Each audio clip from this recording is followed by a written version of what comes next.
Yan ma'am, so ito po yung 2-bedroom unit natin. So, 30.60 square meter, standard finish unit na po siya. So, ibig sabihin, gamit mo na lang yung kulang, pwede ka nang makalipat. Tapos, ito na po yung main door mo, double lock na to, tapos may peephole na rin siya. So, yan, naka-plastic po yung turnover ng mga pintuan ng units natin. So, equally divided po yung 2 rooms natin. Tapos, may kasama na siyang window blinds at meron na rin siyang abang for aircon. Yan. So, maganda dito meron na rin po siyang exhaust papuntang palabas ng unit. So, ito yung amenity area, ma'am. So, dun yung commercial mall, dun sa may middle. Yan. Tapos, nandito man yung open space natin. Tsaka yung children's playground, outdoor gym, tsaka yung clubhouse. Yan.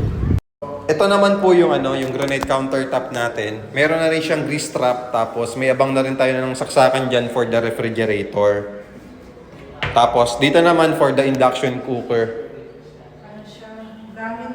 Yan. Tapos ito po yung toilet and bath. Complete na rin po siya.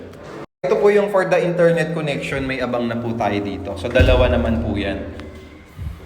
So ito po yung breaker. So puntahan po natin yung inner unit po na 2-bedroom. So ito po, 30.60 square meter din po siya. Pero ito, inner unit naman po. Kita dito yung labas ng unit. Dito sa may middle, sa may atrium.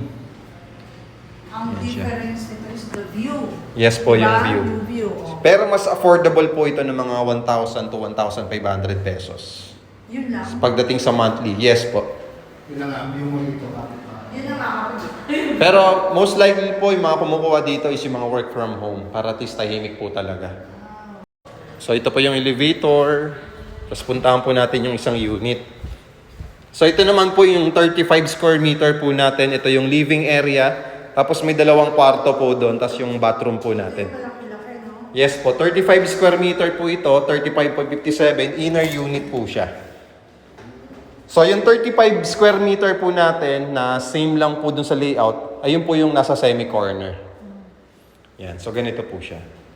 So ano pang inaantay mo, mag-follow ka muna bago ka mag-comment at mag-message para masendan kita ng complete details.